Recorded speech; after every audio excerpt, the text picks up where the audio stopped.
만나면 좋은 친구 MBC.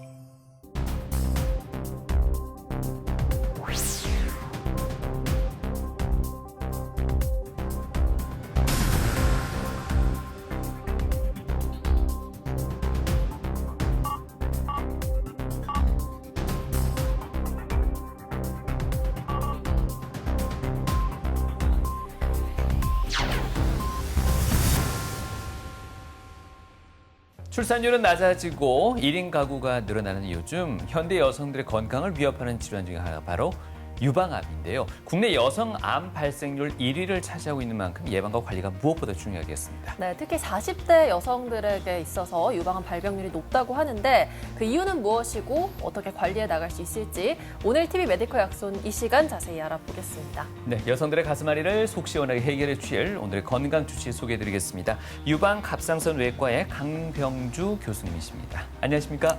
안녕하십니까.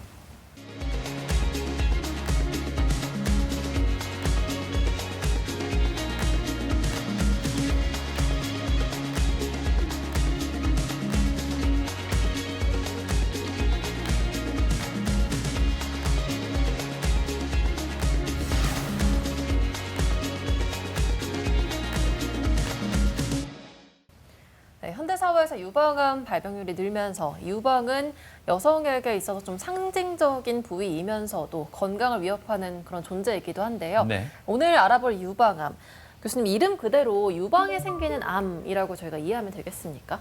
네, 맞습니다. 그래서 유방암이란 유방 조직에서 비정상적으로 성장하는 악성 세포로 인해 발생하는 암인데요.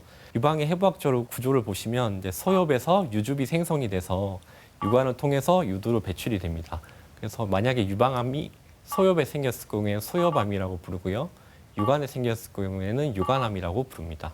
그래서 이 두 군데가 유방암이 흔히 호발하는 장소입니다. 또한 또 유방암 같은 경우에는 이제 어느 정도 침범됐냐에 따라서 나눌 수 있는데 상피 세포에 국한되어 있고 기점막을 통과하지 않은 경우는 상피내암, 제자리암이라고 부르고요. 이 암이 상피 세포가 기점막을 뚫고 혈관이나 림프관을 통해서 이제 전이가 될 수 있는 경우를 침유암이라고 부릅니다. 그래서 상피내암 혹은 제자리암은 유방암에서 영기암이라고 읽었고요. 침유암 같은 경우에는 1기 이상이라고 보시면 됩니다. 네. 요걸 다시 정리를 하자면 이제 어디서 생겼냐 그리고 어느 정도 침범을 했냐에 따라서 유관에 생긴 침유암을 침윤성 유관암, 유관에 생긴 상피내암을 관상피내암이라고 부르고요. 소엽에 생긴 침유암을 침윤성 소엽암, 소엽에 생긴 상피내암은 소엽상피내암이라고 부릅니다. 그 이외에도 파제병이나 유두상암, 점액암 등의 종류도 있습니다. 네. 앞서 설명하시면서 상피내암 같은 경우에는 뭐 영기 대신에 침윤성인 경우에는 1기 이상이라고 설명을 해주셨습니다. 이 유방암에 있어서는 병기는 어떤 식으로 구분이 지어지나요? 유방암의 병기 같은 경우에는 세 가지 요소를 보는데요. 유방암의 크기를 보는 T병기, 그리고 겨드랑이 임파선 전이에 따른 N병기, 그리고 타장기 전이에 따른 N병기로 나눕니다. 예를 들면 뭐 2cm 이하, 1cm 암이고 임파선 전이가 없는 경우는 1기라고 보시면 됩니다. 그래서 1기나 2기 같은 경우에는 이제 조기 유방암이라고 부르고 3기 이상의 유방암을 진행성 유방암이라고 부릅니다. 네. 네. 네, 요즘엔 조기 진단도 워낙 잘 이루어지고 있고 또 의료기술도 발달을 하면서 유방암 생존율이 많이 높아지고 있다고 합니다. 네. 교수님, 유방암의 발생률 또 생존율 통계로 준비를 좀 해오셨죠? 네, 자료를 보시면 2000년도에 유방암을 진단받은 한국 여성분들은 6,000명 정도였습니다. 하지만 21년도 통계에 따르면 34,000명 정도 진단이 됐는데 사실 20년 동안에 거의 5.6배가 증가하게 되었습니다. 그래서 네. 이 원인을 저희가 생각을 해봤을 때 가장 주요한 원인이 호르몬 노출 증가라고 볼 수 있겠습니다. 호르몬 노출이 증가되는 그런 요인으로는 뭐 고지방, 고칼로리 섭취로 인한 비만, 그리고 늦은 결혼, 출산율 저하, 수유 감소, 그리고 이른 초경, 늦은 폐경들이 다 여성 호르몬 노출이 증가되는 상황이고 유방 검진에 대한 그런 인식이 많이 좋아지면서 이제 검진을 받는 분들이 점차 많아지니까 그것 때문에 조기 발견을 통해서 이제 진단이 많이 됐다고 해석할 수도 있습니다. 네. 그래서 병기 분포를 보시면 2002년도 같은 경우에는 1기로 진단받은 분이 비율이 30% 정도 됐고 2기가 48% 정도였다면 21년도 같은 경우에는 1기가 47%, 2기가 27%로 1기가 더 늘어나고 조기 진단이 점점 많아지고 있다고 보시면 되겠습니다. 요거는 이제 생존율을 따지는데 유방암 전체 생존율을 봤을 때는 5년 생존율이 91%, 10년 생존율이 84%로 다른 암에 비해서 대단히 높은 수치를 볼 수 있고 특히 4기 같은 경우에는 거의 희망이 없다고는 하지만 유방암 같은 경우에는 치료가 많이 발달을 해서 5년 생존율이 34%, 10년이 22%로 대단히 높은 수치를 보이고 있습니다.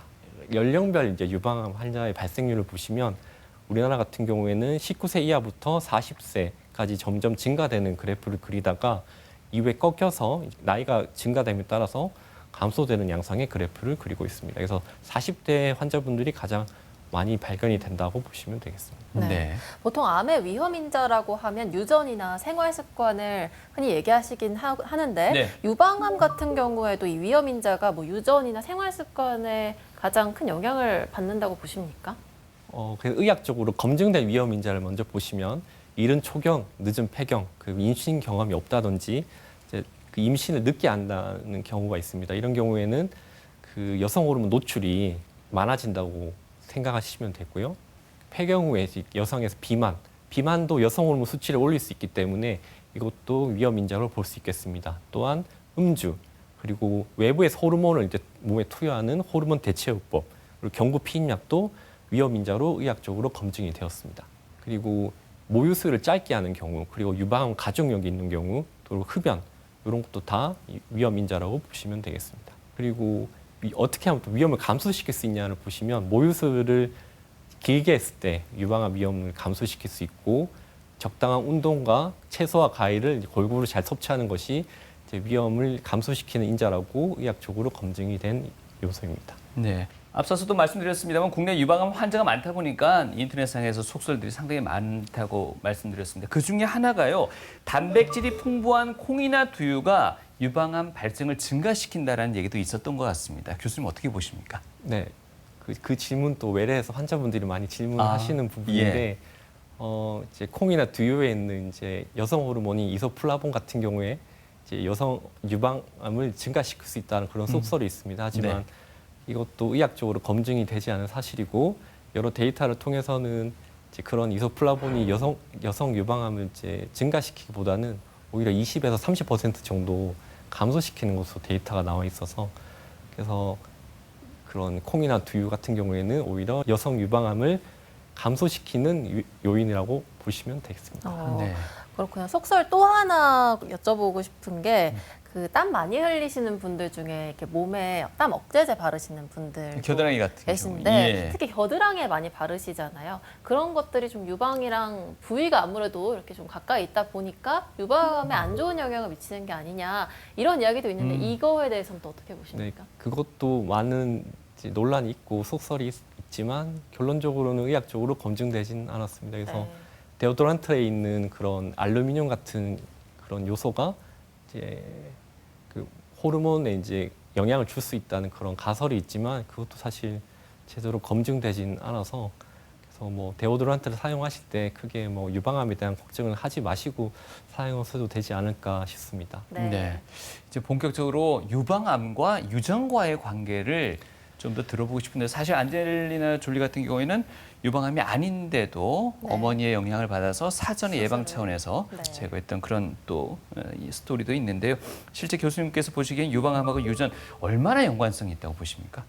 실제로 유방암 환자분들 중에 특발성 유방암, 그래서 유전적인 원인이라든지 특별한 요인이 없이 발생하는 경우가 80에서 90% 정도 되고 한 가족 내에서 유방암이 많이 발생하지만 유전적인 원인이 아닌 뭐 특정 환경에 동일하게 노출돼서 생기는 암을 이제 가족성 유방암이라고 부르고요. 실제 전체 유방암에서 유전적인 원인이 되는 유전성 유방암은 전체의 5에서 10% 정도 됩니다.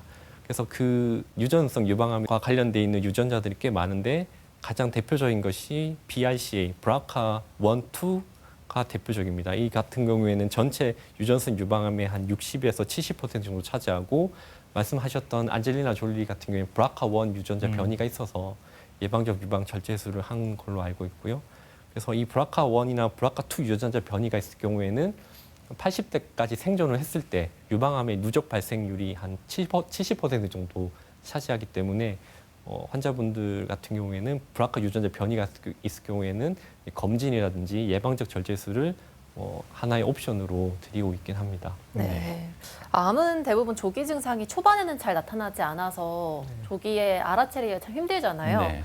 근데 유방암 하면 좀 흔히 생각할 수 있는 증상 가운데 하나가 뭐 멍울이 만져진다거나 뭐 통증이 느껴진다 이런 것들이 있는데 어떤 증상들을 자가 진단을 통해서 뭐 느꼈을 때 병원에 바로 가야 한다 이런 대표적인 증상들 어떤 것들이 있겠습니까? 네, 말씀 주신 대로 대표적인 증상을 5개를 말씀드리면 이제 유두에서 분비물이 나오는데 피 색깔의 분비물이 나오는 경우에는 악성을 의심할 수 있습니다. 또한 피부가 이제 오렌지 껍질 모양으로 이게 우둘투둘하게 이렇게 생기는 경우도 생길 수 있고 덩이가 만져진다든지 이렇게 발적을 동반한 그런 경우도 하나의 증상이 되겠습니다. 또한 그 유방암이 피부를 당기는 것 때문에 피부 함몰이 있을 수 있고 피부염처럼 유두에 이렇게 생기는 파제병도 이렇게 유방암의 하나의 증상으로 볼 수 있겠습니다. 하지만 대부분의 경우에는 이제 증상이 없는 경우가 훨씬 많고 유방통 같은 경우에는 오히려 유방암에서 이제 잘 나타나지 않는 경우가 많기 때문에 이런 증상이 나타날 경우에는 바로 이제 진료를 보러 가시는 것을 권해드립니다.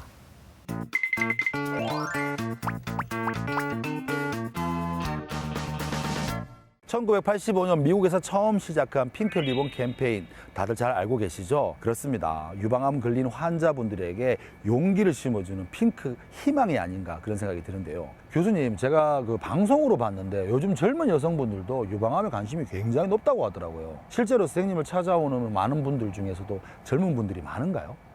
예, 젊으신 분들이 진단되어 오는 경우가 굉장히 많습니다. 40대가 굉장히 많고 30대 혹은 20대까지 굉장히 연령이 어린 분들도 많습니다. 그렇군요. 그래서 시민분들은 유방암을 어떻게 생각하는지, 유방암 예방을 위해서 어떤 노력을 하고 있는지 저희들이 한번 여쭤봤거든요. 화면으로 한번 만나보시죠. 유방암도 빨리 발견하니까 빨리 안치가 됩디다. 요즘 젊은 사람도 유방암에 많이 걸린다 카대요. 유방암은 나이가 들면은 누구나 무서워하는 여성 질환이 아닐까요? 통증이 없는 걸로 알고 있는데 가슴에 멍우리가 잡히면 유방암을 의심해봐야 될 것 같습니다. 나이가 드니까 유방암에 걸리지 않으려고 금주하려고 그것도 많이 노력해요. 정기검진 받을 때 유방암 초음파 검사도 하고 있습니다. 웬만하면 고기보다는 채소 같은 걸로 식단을 채우려고 합니다. 유산소 운동을 자주 하려고 노력합니다. 교수님, 가슴 성형에 들어가는 실리콘 보형물이 유방암을 일으킬 확률을 높인다고 하는데 진짜 그런가요? 의학적으로 보형물이 유방암 발생을 높인다는 것은 잘못된 이야기입니다.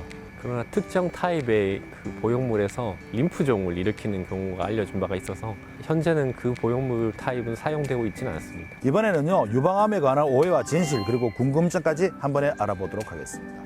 교수님, 우리 보통 휴대전화 다들 가지고 계시잖아요. 물론 안 가지고 계신 분도 계시지만 또 요즘에 보면요, 이어폰도 유선이 아니라 무선 이어폰을 사용하면서 블루투스 이어폰 가지면서 이 케이스를 가슴 쪽 포켓에 보관하시는 분들이 굉장히 많더라고요. 휴대전화도 어떤 어르신은 항상 자켓에 가슴 쪽에 이렇게 가지고 계신 분 있던데 혹시 이 전자파가 발생하는 이 전자기기 때문에 유방암 발생률을 높일 수 있다 이렇게 생각하시는 어르신들도 계시더라고요. 사실인가요? 의학적으로 전자파가 유방암 발생을 높인다는 것은 근거가 없는 이야기입니다. 저희가 예전에 이제 휴대폰이 왜 처음에 나왔을 때 휴대폰을 많이 사용하면 뇌종양이 걸릴 수 있다 이런 말도 있었는데 들어봤습니다. 예, 근데 요즘은 그런 말이 거의 들어갔지 않습니까? 그런 것처럼 그런 소형 기기에서 나오는 전자파는 인체에 거의 영향이 없다고 보시면 될 것 같습니다. 이번에 궁금한 점은요. 여성들이 임신을 피하기 위해서 또는 뭐 질환 때문에 피임약을 복용하는 경우가 있지 않겠습니까? 그런데 유방암 환자의 경우에는 이 피임약을 복용해서는 절대 안 된다고 그런 얘기가 있더라고요. 지금 사실인가요? 유방암 환자분들이 피임약을 정기적으로 먹는 것은 권장드리지는 않습니다. 그 이유는 피임약에 여성 호르몬 성분이 있는데 그것이 이제 유방암의 재발과 전이에 영향을 끼칠 수 있기 때문입니다. 호르몬 수용체, 양성 유방암이 전체 유방암의 70% 정도 차지하는데 그런 경우에는 이렇게 외부에서 호르몬을 섭취했을 때는 안 좋은 영향을 끼칠 수 있기 때문에 정기적으로 피임약을 복용하는 것은 권장드리지 않습니다. 근데 지금 유방암을 앓고 있는데 좀 피임을 피하고 싶다. 혹은 질환 치료를 위해서 좀 뭔가 다른 게 필요하다면 어떤 방법이 있을까요, 따로? 그런 경우에는 자궁 내 장치를 삽입해서 피임을 하시는 것을 권합니다. 이번에 궁금한 점은요, 유방암 수술 이후에 재발 방지를 위해서 방사선 치료 같은 걸 하지 않겠습니까? 그런데 어떤 사람이 그런 이야기를 하더라고요. 방사선 치료하면 안 된다고. 왜냐고 여쭤보니까 유방암 수술 이후에 방사선 치료는 심혈관 질환을 일으킬 수 있다, 이런 이야기가 있더라고요. 이게 사실인가요? 사실입니다. 왼쪽 유방 수술을 하고 방사선 치료를 할 때는 심장이 왼쪽에 있기 때문에 방사선 치료 과정에서 유방 뒤에 있는 심장이 영향을 받을 수 있습니다. 그래서 현재 방사선 치료를 할 때는 숨을 깊게 들이신 다음에 심장과 유방 사이의 거리를 최대한 떨어뜨려서 방사선 치료를 하고 있습니다. 근데 그렇게 숨을 깊게 들으신다는 거는 숨을 참아야 된다는 거 아닙니까? 네, 방사선을 쬐을 때 그 타임만 이렇게 숨을 참고 방사선 치료를 하고 이렇게 하는 것으로 알고 있습니다. 자, 지금부터는 유방암의 진단법에 대해서 자세히 살펴볼 텐데요. 네. 요즘은 다양하고 또 체계적인 시스템들이 발달이 되면서 그 유방암 진단의 정확도가 많이 높아졌다고 하더라고요. 구체적인 방법을 좀 소개해 주실까요? 네, 유방암의 진단을 3가지로 나누면 집에서 혼자서 하실 수 있는 자가검진이 있고 영상검사 그리고 조직검사가 있습니다. 영상검사는 크게 유방 촬영 초음파가 대표적이고 조직검사는 수술과 같은 절제생검, 그다음에 중심 침생검, 그리고 마모톰이라고 불리는 진공보조흡입 생검술, 그리고 입체정위 생검이 있습니다. 조기검진 권고안에 따르면 30세 이후의 여성분들은 이제 매월 유방을 자가검진을 하는 것을 권해드리고요. 35세 이상의 경우에는 2년 간격으로 의사에 의한 임상검진, 40세 이후에는 1, 2년 간격의 임상진찰과 유방 촬영을 권합니다. 하지만 고위험군 같은 경우에는 의사와 상담을 해서 이런 검진 스케줄을 잡는 것을 권해드리고요. 이런 스케줄과 관련 없이 본인 증상이 있는 경우, 앞서 말씀드린 그런 증상을 포함해서 그런 증상이 있는 경우에는 지체 없이 진료를 보는 것을 권해드립니다. 영상 검사를 먼저 보시겠습니다. 가장 흔하게 할 수 있는 게 유방 촬영술인데요. 유방 촬영술은 저선량의 엑스레이 선을 이용해서 유방 내부 조직을 촬영하는 검사입니다. 그래서 유방을 조기에 발견하기 위한 방법이고 특히 미세석회나 종양을 발견하기 좋은 검사입니다. 하지만 특히 아시아 여성에서 이제 유방이 치밀한 경우가 많은데 그런 경우에는 정확도가 좀 떨어질 수 있기 때문에 초음파가 필요할 수도 있습니다. 그래서 유방 촬영 같은 경우에는 한 유방당 이제 2가지 사진을 찍는데 왼쪽 사진에 보시다시피 위에서 아래로 누르는 그렇게 유방을 촬영할 수 있고 오른쪽 보시다시피 비스듬하게 세워서 찍는 유방 촬영 방법이 있습니다. 그래서 2가지 그렇게 해서 병변을 확인할 수 있습니다. 보통 외래에서 환자분들이 이제 석회가 있어서 많이 대학병원 진료를 보러 오시는데 석회 자체가 나쁜 건 아닙니다. 그래서 석회 같은 경우에는 암과 관련이 없는 양성 석회가 있을 수 있고 악성이 의심되는 이제 악성 석회가 있을 수 있는데 위에 사진을 보시면 이제 양성 석회 같은 경우에는 경계가 뚜렷하고 모양이 둥글거나 이제 난원형의 모양을 띠고 있습니다. 하지만 밑에 악성이 의심되는 석회 같은 경우에는 모양이 불분명하고 형태도 불분명하고 경계도 불분명한 이런 모양을 띠는 경우가 많아서 이런 경우에는 조직 검사가 필요하다고 보시면 되겠습니다.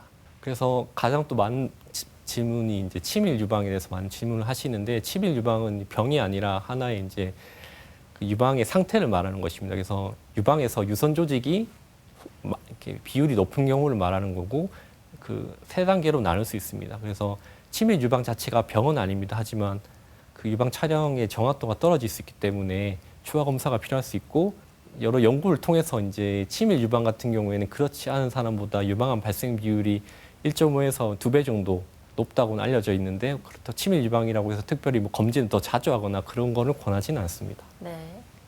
그래서 그 정상 유방까지 치밀 유방을 비교한 사진인데요. 보통 왼쪽에는 회색 모양의 그런 유방 쪽이 많다면 오른쪽에는 하얀색 유선이 확실히 많은 걸 볼 수 있고 오른쪽이 이제 치밀 유방이라고 생각하시면 됩니다. 그래서 만약에 이게 종괴가 있을 경우는 이 치밀 유방 때문에 가려질 수 있기 때문에 초음파가 필요할 수 있다고 말씀드렸습니다. 다음은 초음파 검사인데요. 그래서 초음파 검사는 이제 고주파 음파를 사용해서 유방 내부 조직을 이제 영상으로 보여주는 검사고 유방에 있는 혹이나 혹의 크기, 모양, 성질을 파악할 수 있습니다. 그래서 특히 젊은 환자분 같은 경우에 유방이 치밀한 경우가 많기 때문에 초음파를 같이 시행하는 경우가 많고 또 초음파의 장점이 이제 쉽게 검사할 수도 있고 통증도 적고 이제 그 유방 촬영과 다르게 이제 방사선 노출이 없기 때문에 그런 장점이 있다고 보시면 되겠습니다.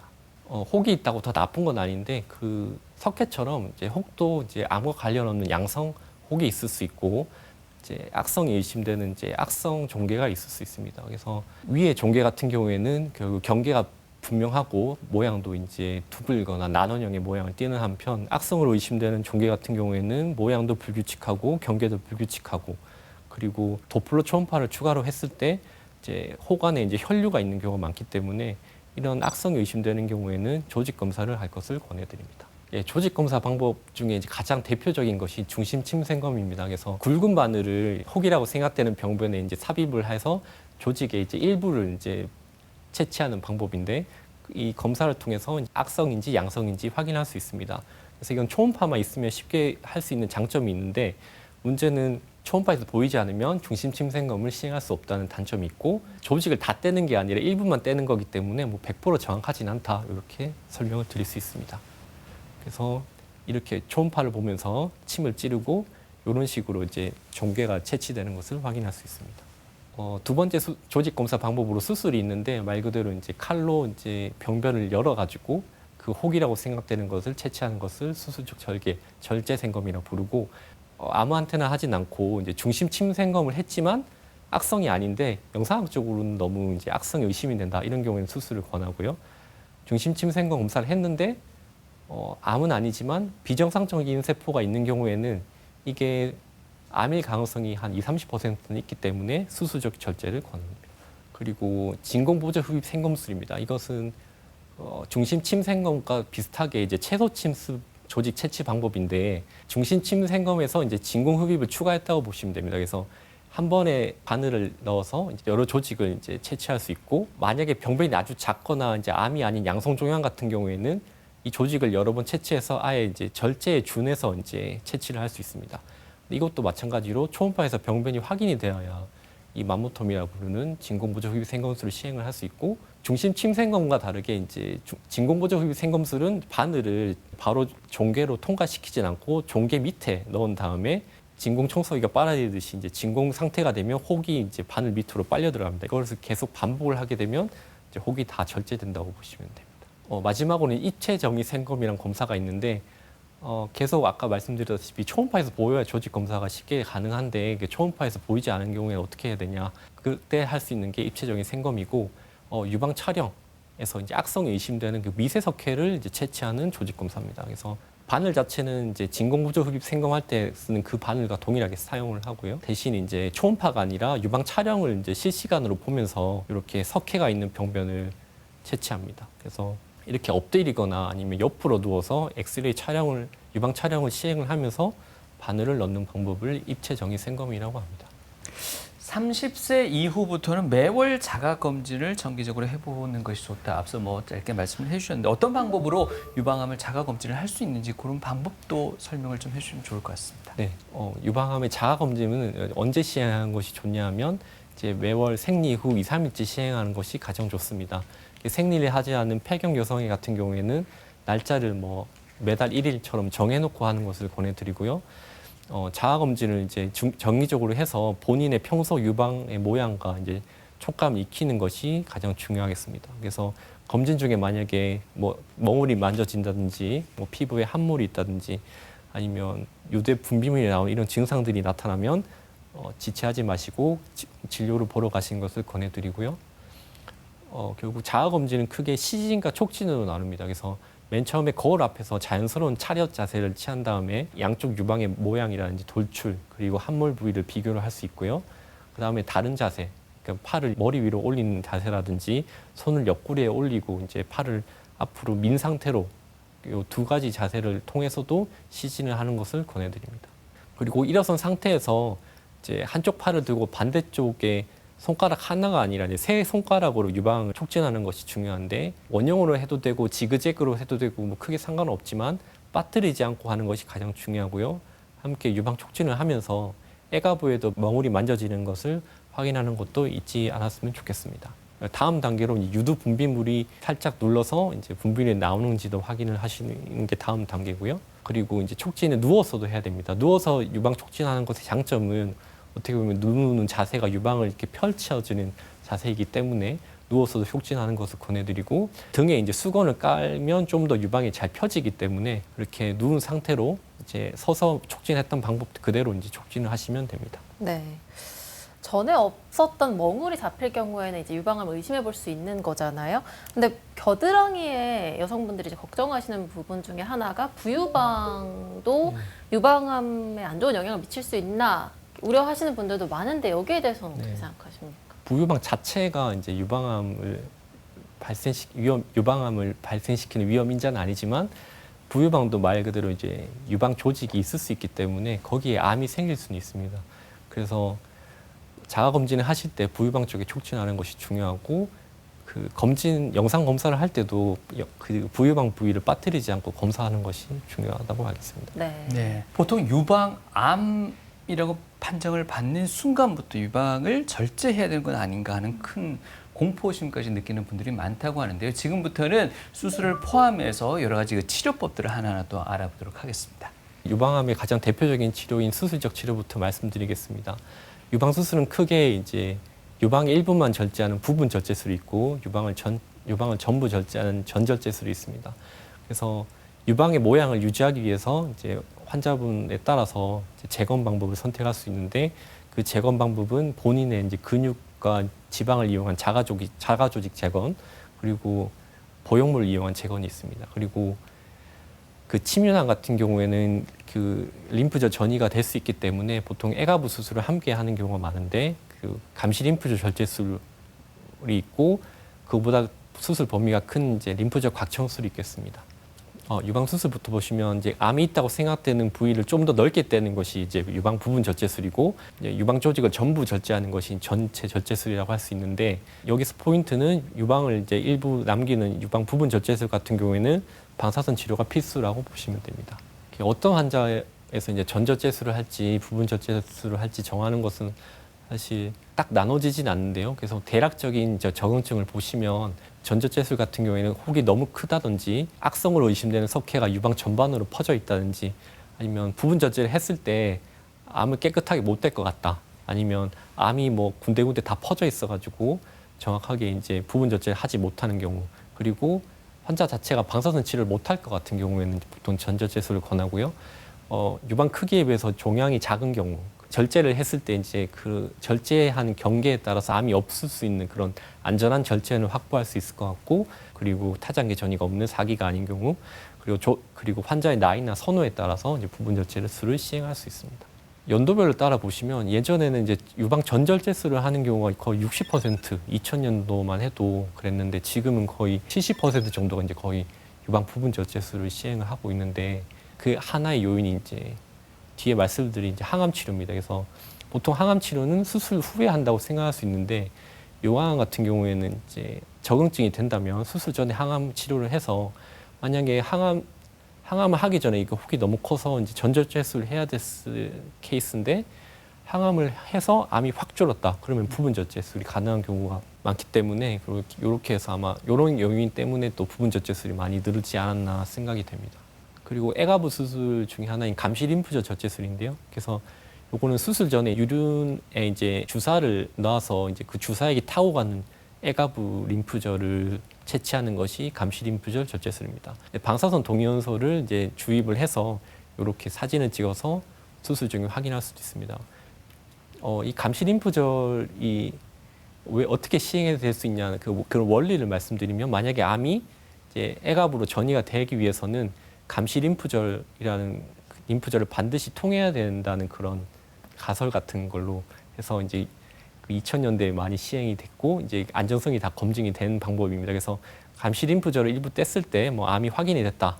그런 경우에는 뒤쪽으로 더 타워왔을 수 있기 때문에 림프절을 좀 더 절제하는 것을 권하고 감시 림프절에 암이 없다. 그런 경우에는 거기서 수술을 종료를 합니다. 그래서 만약에 감시 림프절에 암이 있다. 그런 경우에는 보통 추가적으로 림프절을 절제를 하는데 그래서 광범위하게 절제하는 것이 림프절 곽청술입니다. 그래서 뭐 곽청술 수술 자체도 좀 더 어려워지지만 더 문제는 이제 수술 후에 림프 부종, 팔이 붓는 그런 부작용이 생길 가능성이 높아지고 하지만 요즘에는 이제 항암 치료로 이제 겨드랑이 쪽이 림파선 전이도 많이 수술 전 항암 치료로 많이 없어지는 경우도 많고 방사선 치료가 발전함에 따라서 림프절 전이가 있지만 곽청술을 하지 않고 감시 림프절에서 끝나는 경우도 많기 때문에 요즘은 점점 이제 그 시행하는 빈도가 낮아지는 수술 방법입니다. 그래서 겨드랑이 임파선의 대략적인 해부학적 구조인데 여기는 사실 뭐 열댓 개밖에 안 보이지만 실제로는 겨드랑이에는 수많은 그 림프절이 있고 그 상황에 따라서 그 소흉근까지 림프절 곽청수를 하는 경우를 레벨 2라고 하고 소흉근을 넘어서가 곽청수를 하는 경우는 레벨 3라고 부릅니다. 그래서 암이 어느 정도까지 전이 됐냐에 따라서 곽청술의 범위도 여러 가지일 수 있고 보통 곽청술을 할 경우에는 10개 이상의 림프절이 나오는 경우가 많고 감시 림프절 같은 경우는 한 2개에서 4개 정도 림프절을 절제합니다. 자, 그 곽청술 얘기하면서 잠깐 말씀드렸는데 그 림프 부종에 대한 얘기를 잠깐 드리겠습니다. 그래서 림프 부종이나 유방암 이제 애가부 수술 중에 림프를 절제해서 아니면 이후에 이제 애가부 쪽에 방사선 치료를 해서 생기는 부작용인데 그 애가부 쪽에 림프의 순환이 이제 원활하지 않아서 생기는 증상입니다. 그래서 유방암 환자의 이제 20%가 경험한다고 하는데 실제 감시 림프절 한 2개에서 4개만 떼는 감시 림프절만 시행할 경우에는 5% 미만이라고 보시면 됩니다. 근데 뭐 곽청술을 할 경우에는 더 위험도가 올라가겠죠. 그래서 수술 직후에 생기진 않고 보통 한 2, 3년 정도에 가장 많이 생깁니다.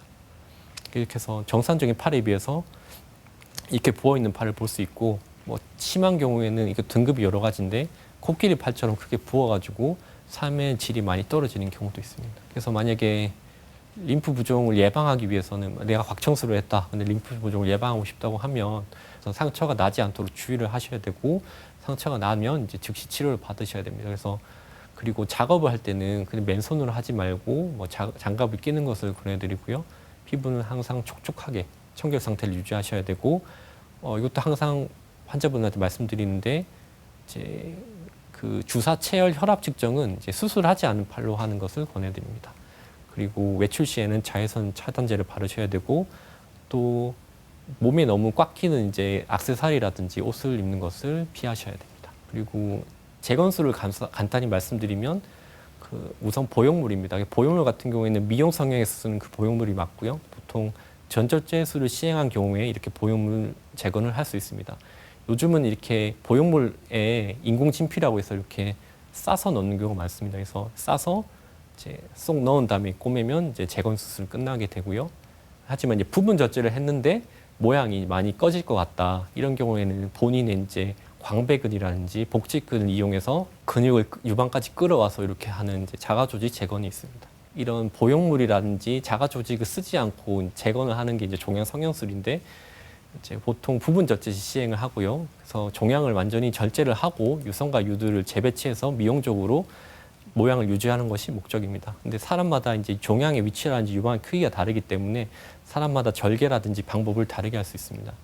그래서 가장 위에서 왼쪽 그림을 보시면 이제 유륜으로 이용해서 이렇게 절개를 넣는 방법도 있고 이제 테니스 라켓 모양으로 하는 방법도 있고 오메가 모양으로 하는 방법도 있고 여러 가지 방법이 있기 때문에 그거는 환자에 따라서 종양 성형술 방법이 달라질 수 있습니다. 그래서 그 어떤 방법을 할지는 뭐 환자와 의사 상의해서 보통 결정을 하게 됩니다.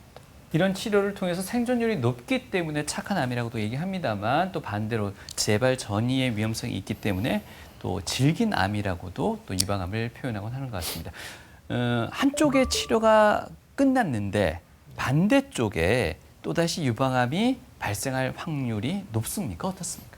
네, 그 알려진 바에 따르면 이제 한쪽에 유방암 진단을 받았으면 반대쪽에 유방암이 발생할 경우가 유방암이 없는 환자에 비해서 2배에서 6배 정도 되는 것으로 나와 있고 이걸 퍼센트로 말씀드리면 1년 누적 발생률이 0.5에서 1%. 그래서 결국 20년 됐을 때는 한 10에서 20% 정도 되기 때문에 꽤 높다고 볼 수 있습니다. 그래서 유방암 환자분들은 이제 살아가시면서도 계속 유방 검진을 하실 때 양쪽 유방을 신경 쓰셔서 검사하시는 것이 좋을 것 같습니다. 네, 앞서서 유방 절제술과 동시에 할 수 있는 재건술 방법들도 설명을 해주셨는데 네. 그래서 과거에 비하면 그 유방암 수술에 대한 거부감이 좀 많이 낮아지지 않았을까 싶습니다. 좀 여성들의 상실감이나 그런 우울증 같은 심리적 고충도 좀 줄지 않았을까 싶은데 어떻게 보십니까?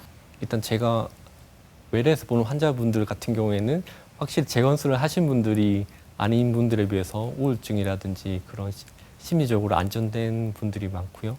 그래서 그 전절제 재건 같은 경우에는 2015년도에 국민건강보험 적용이 되기 시작해서 그때부터 이제 그 재건을 하시는 분들이 굉장히 많아졌습니다. 그래서 그런 재건에 대한 문턱도 많이 낮아진 상태고, 또한 최근에는 로봇이라든지 내시경 같은 채소 침수 수술이 이제 발달함에 따라서 상처조차도 이제 잘 안 보이는 그렇게까지 이제 기술이 많이 발전을 해서 환자분들은 확실히 많이 만족하고 계신 것 같고, 그리고 뭐 여러 가지 논문을 통해서도 뭐 사실 다 환자 만족도가 재건을 했을 경우에는 많이 높다는 건 다 검증이 됐기 때문에 재건을 하실 수 있으면 하시는 것이 좋을 것 같긴 합니다.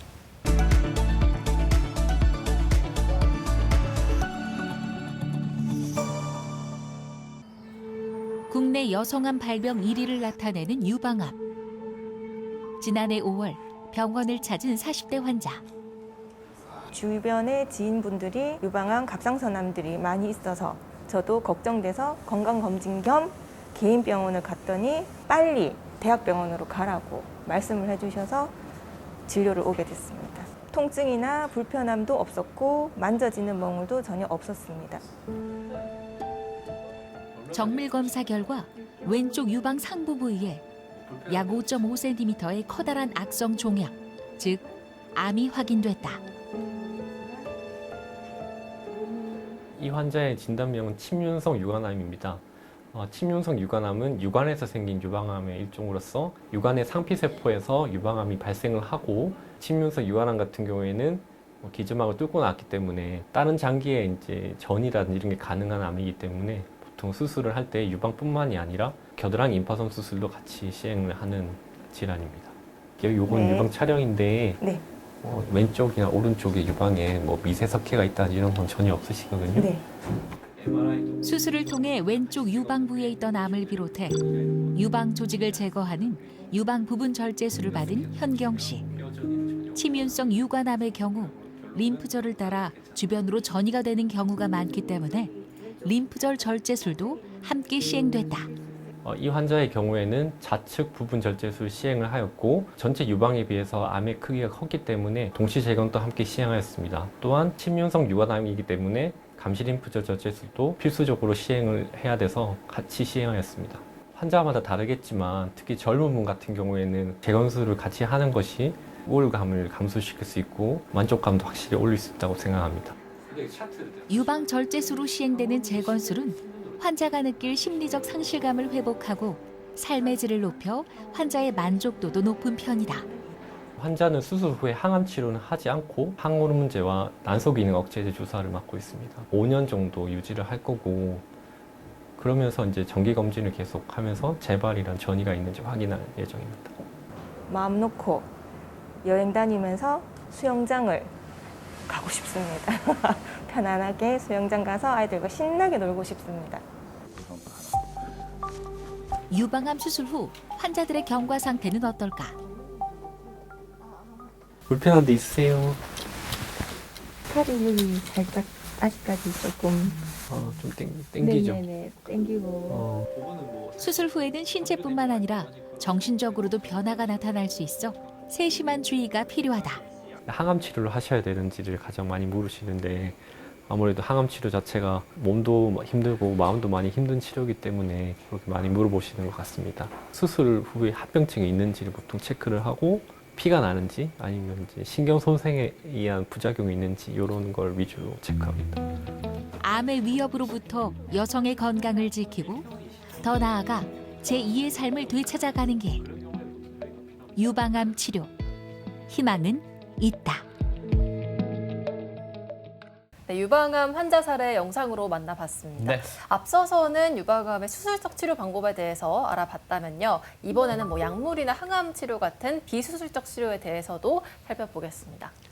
네, 약물요법에 대해서 간략하게 말씀드리겠습니다. 약물요법은 크게 항호르몬요법, 항암항요법, 표적치료, 그다음에 면역항암 치료가 있습니다. 항호르몬요법 같은 경우에는 호르몬 수용체 양성 유방암 환자분한테 사용하는 방법인데요. 보통 호르몬이 이제 암세포 수용체와 결합하는 것을 이제 방해하거나 호르몬 분비를 억제해서 암의 성장을 억제하는 방법입니다. 그래서 호르몬 수용체는 크게 에스트로겐과 프로게스테론 수용체가 있는데, 두 개 중에 하나가 양성이라도 항호르몬 요법을 사용할 수 있습니다. 다음은 항암 치료입니다. 항암 치료는 크게 세 가지 목적으로 시행할 수 있는데 수술 후에 이제 재발을 예방하기 위한 수술 후 보조 항암 요법, 그리고 앞선 수술 때 말씀드렸다시피 수술 전에 이제 종양의 크기를 줄여서 수술의 범위를 줄이기 위한 수술 전 선행 화학 요법, 그리고 타장기에 재발이나 전이가 있는 경우에 이제 완화 목적의 항암 화학 요법을 시행할 수 있습니다. 특히 이제 호르몬 수용체가 없는 호르몬 수용체 음성 유방암이라든지 이런 경우는 항암 호르몬제를 사용할 수 없기 때문에 보통 항암 치료로 바로 넘어가는 경우가 많고요. 항암 치료 같은 경우는 약제마다 다를 수 있지만 3주 간격으로 보통 맞으시고 4에서 8차 정도 보통은 맞습니다. 그래서 완화 목적의 치료는 횟수랑 방법이 다양할 수 있습니다. 표적 치료의 정의를 보시면 표적 치료 같은 경우에는 특정 암세포에만 발현되는 수용체라든지 단백질, 그리고 변이 유전자를 선택적으로 차단해서 이제 정상 세포에 대한 피해를 최소화하면서 이제 항암 효과를 나타내는 것인데요. 유방암 같은 경우에는 대표적인 표적 치료가 헐투 표적 치료제입니다. 그래서 헐투 양성 유방암의 경우에 이제 사용을 하는 방법입니다. 다음 방사선 치료입니다. 방사선 치료는 국소 재발을 방지하기 위해서 시행을 할 수 있고 종양 부위에 이제 직접적으로 고용량의 방사선을 투과해서 혹시 남아있을 수 있는 암세포의 DNA를 파괴하는 방법입니다. 그래서 유방 보존술을 시행을 하면 모든 환자에게 이제 방사선 치료를 권하게 되고 일단 전체 유방을 하게 되고 만약에 애가부에 전이가 있을 경우에는 애가부도 포함을 합니다. 환자분들이 많이 물어보시는 게 유방을 남기면 재발을 할 수 있냐고 물어보실 수 있는데 일단 의학적으로는 유방 보존술을 하고 방사선 치료를 했을 때 재발 전이율이 이제 유방을 전절제수를 한 경우랑 거의 동등하다는 그런 데이터가 많이 나와 있습니다. 유방에 이제 전절제수를 시행했을 때는 방사선 치료를 안 하는 경우가 많은데 혹시 해야 될 경우는 어떤 경우냐면 종양의 크기가 이제 5cm 이상인 경우라든지 림프절 전이 개수가 4개 이상인 경우, 그리고 절제면에 이제 종양이 대단히 가까운 경우에는 방사선 치료를 할 수 있고 특히 이 방사선 치료에 대한 적응증은 이제 점차 이제 좀 더 낮아지고 있는 상태이긴 합니다. 사실 약물이라는 게 득이 될 수도 있고 또 사용을 어떻게 하냐에 대해서 독이 될 수도 있습니다. 그 중에 하나인데요.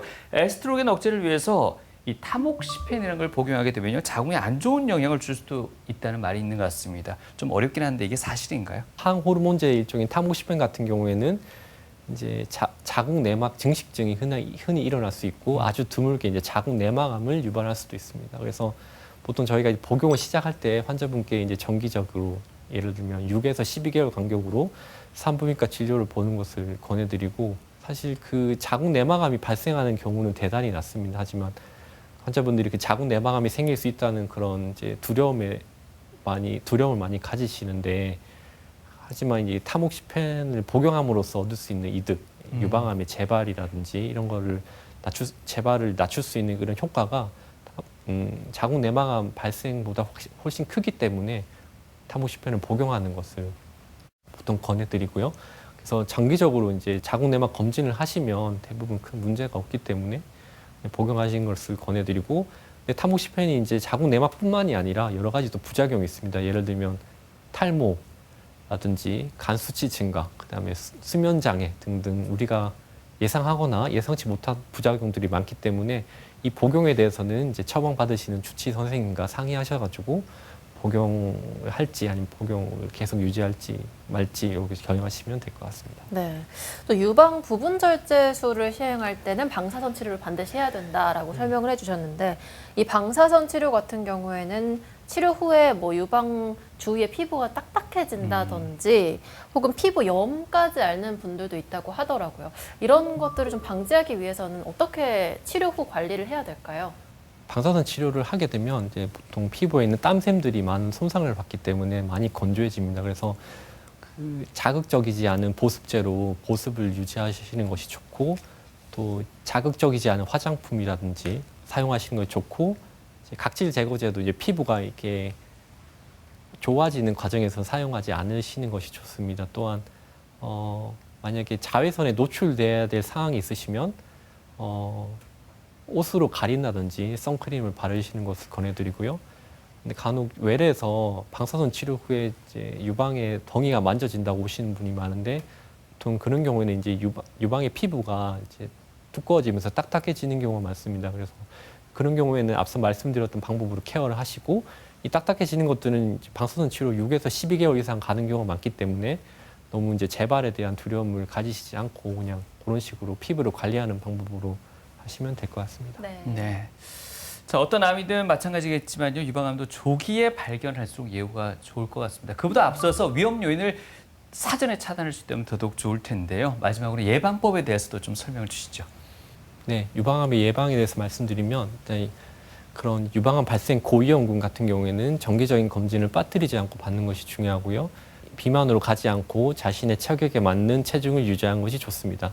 그래서 그리고 이제 주 5회 하루 30분 이상 땀 나는 정도로 운동하는 것이 도움이 되는 유방암 예방에 이제 되는 것으로 이제 과학적으로 증거가 있기 때문에 이렇게 운동하시고 음주라든지 흡연을 피하시는 것이 좋습니다. 그리고 만약 출산을 하셨으면 모유수를 하는 것을 권해드립니다. 그리고 사실 식단에 대해서 많이 물어보시는데 사실 유방암에 특별히 좋은 식단은 없습니다. 그래서 건강한 식단, 예를 들어서 신선한 채소, 과일, 곡류, 아까 나왔던 뭐 우유라든지 콩 이런 거 드시면 되고요. 덜 짜게, 덜 달게 드시면 되고 물을 충분히 마시고 운동을 잘 하시고 아침 식사를 꼭 하시고 이렇게 하시면 될 것 같습니다.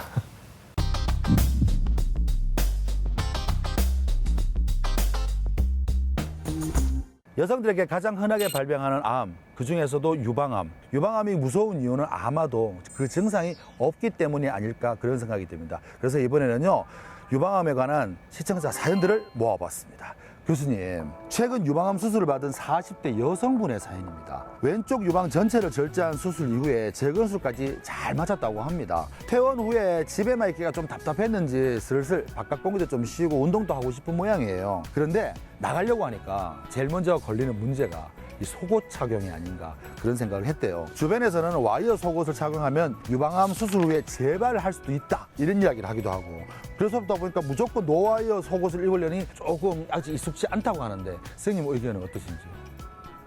와이어 속옷을 입는다고 해도 유방암의 재발이나 전이랑 크게 상관이 없는 것으로 알려져 있고요. 그런 속설이 생긴 이유는 아무래도 와이어 속옷이 있으면 피부를 누르기 때문에 혈액순환이라든지 림프순환이 아마 안 된다고 생각해서 그런 말이 나온 것 같습니다. 하지만 의학적으로 전혀 검증된 바가 없고 환자분들이 생각하시기에 그냥 편한 속옷을 착용하시면 될 것 같습니다. 선생님, 여기서 궁금한 점이 하나 있는데요. 브래지어나 이런 것들 좀 압박감을 주는 옷은 좀 안 입는 게 낫겠죠? 결국 의학적 근거로 따지면 사실 그거에 대한 논문은 나온 게 없어가지고 본인의 기호와 편의에 맞춰서 입으시면 큰 문제는 없을 것 같습니다. 이번 사연은요, 3년 전 결혼한 30대 여성분의 사연입니다. 이 부부가요, 2년 전부터 임신을 시도하고 있는데 잘 되지 않는 모양입니다. 그러다 보니까 난임 치료를 위해서 배란 촉진제를 지금 투여받고 있다고 하네요. 그런데 배란 촉진제가 여성 호르몬을 증가시켜 유방암을 일으킬 수 있다는 걸 어디서 봤대요. 이게 사실입니까? 사실은 아닙니다. 배란 촉진제를 쓰면 여성 호르몬인 에스트로겐이 증가할 수는 있지만 이것에 대해서 이제 여러 연구를 해봤지만 두 유방암과 배란 촉진제 사이의 관련성은 찾을 수가 없었습니다. 유방암 위험에 대한 걱정은 크게 하지 않으시고 난임 치료를 하시면 될 것 같습니다. 이번 사연은요, 5년 전 유방암 1기를 진단받아서 수술받은 50대 여성분의 사연입니다. 이분이요, 양쪽 유방에 큰 암을 발견했다고 해요. 오른쪽 왼쪽 유방 전체를 절제하는 수술을 받았다고 합니다. 수술 후 5년이 흐른 지금 다행히도 재발 없이 건강하게 잘 지내고는 있는데, 주변에서 유방암 수술 후 5년째 되는 해에 재발이 없으면 더 이상 재발을 걱정하지 않아도 된다는데 이게 맞는 말인가요? 완전히 틀린 생각이십니다. 5년만 보진 않고 저희 환자분들한테는 매년 유방 검진을 받는 것을 권해드리고요. 첫 번째는 환자분이 양쪽 유방 전절제술을 했다고 해서 아마 안심하실 수도 있는데 실제 유방암이 재발을 위해서는 피부라든지 흉벽에 생길 수도 있습니다. 5년이 지나서도 뭐 10년, 20년까지도 재발을 할 수 있기 때문에 안심하지 마시고 정기적인 검진을 통해서 확인을 하시는 것을 권해드립니다. 아무래도 모든 암은 5년이 지나면 완치 판정을 한다는 그 때문에 그러지 않을까요? 저희는 사실 완치라는 표현을 잘 쓰지는 않거든요. 그래서 뭐 국가에서 이제 커버를 하는 이제 산전 특례가 보통 5년에서 끝나니까 뭐 그렇게 말이 나올 수 있는데 그 논문을 봐도 뭐 5년 생존율, 10년 생존율, 뭐 20년 생존율 이런 걸 다 따지기 때문에 오히려 이제 유방암 같은 경우에는 뭐 뭐 자체장으로는 뭐 30년 뒤에도 뭐 재발을 한 경우도 있어서 뭐 크게 걱정은 하지 않으셔도 되지만 그렇다고 나는 재발이랑 관련이 없다 이렇게 생각하시는 것도 옳지 않은 생각 같습니다. 그렇군요. 그러니까 유방암을 예방하는 것도 중요하지만 만약에 유방암에 걸렸다 하더라도 계속적인 관찰이 필요하군요. 네, 맞습니다. 네, TV 메디컬 학습 오늘 이 시간에는 국내 여성암 1위 유방암의 진단과 치료법에 대해서 자세히 알아봤습니다. 네. 교수님 끝으로 시청자분들께 당부하고 싶은 말씀이 있다면요. 유방암의 경우에는 조기 진단을 하는 것이 가장 중요합니다. 따라서 그 적극적인 자가 검진과 검사를 통해서 본인의 유방 건강을 정기적으로 확인하는 것이 가장 중요하고요. 또한 올바른 식습관과 운동을 통해서 유방암을 예방하는 것도 중요하다고 할 수 있겠습니다. 혹시 증상이 있을 경우에는 주저하지 마시고 즉시 진료를 받으러 갈 것을 권해드립니다. 네. 국내 유방암 발생률이 워낙 높다 보니 인터넷에 이 속설들이 참 많이 나와 있습니다. 의학적으로 검증되지 않은 것들은 꼭 걸러서 들어주셔야 될 것 같고요. 고비용군에 속하시는 분들, 특히나 정기 검진을 통해서 유방암을 예방할 수 있는 최선책이라는 거 잊지 마시고 꼭 기억해 주시기 바랍니다. 네, 유방암은 암 자체에 대한 충격과 두려움뿐만 아니라 네. 여성들에게 좀 상실감을 줄 수 있는 그런 질환이기 때문에 가족들의 지지, 또 응원이 무엇보다 중요할 것 같습니다. 네. 오늘 유익한 정보 전해주셨죠. 유방갑상선외과의 강병주 교수님, 오늘 말씀 고맙습니다. 고맙습니다.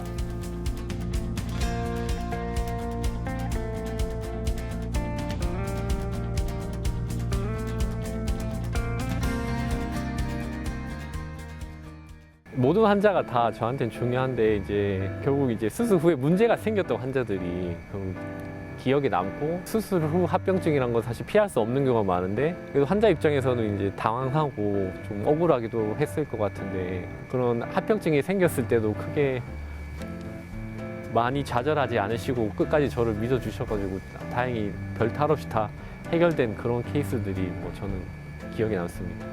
이건 뭐 사실 다른 데서도 조금씩 하고 있긴 한데 수술을 생략하고 유방암이 치료되는 그런 방법들을 왜냐하면 수술을 아무리 깔끔하게 한다고 해도 결국 상처가 남고 모양이 변형이 오기 때문에 치료할 수 있는 그런 뭐 종류가 있는지 아니면 뭐 어떤 적응증이 있는지를 연구해 보고 싶습니다.